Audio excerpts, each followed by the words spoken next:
Pagbasa mula sa aklat ni Propeta Isaías.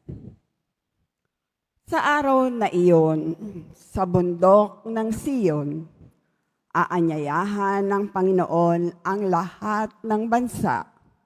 Gagawa siya ng isang piging para sa lahat, na ang handay masarap na pagkain at inumin. Sa bundok ding iyon, ito'y papawiin niya ang kalungkutang nagahari sa lahat ng bansa.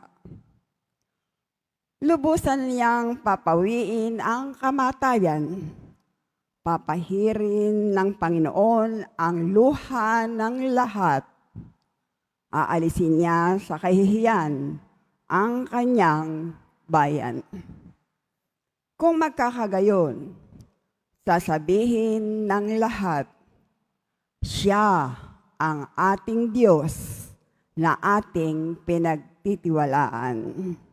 Ang inaasahan nating magliligtas sa atin. Magalak tayo at ipagdiwang ang kanyang pagliligtas. Ingatan ng Diyos ang bundok na ito.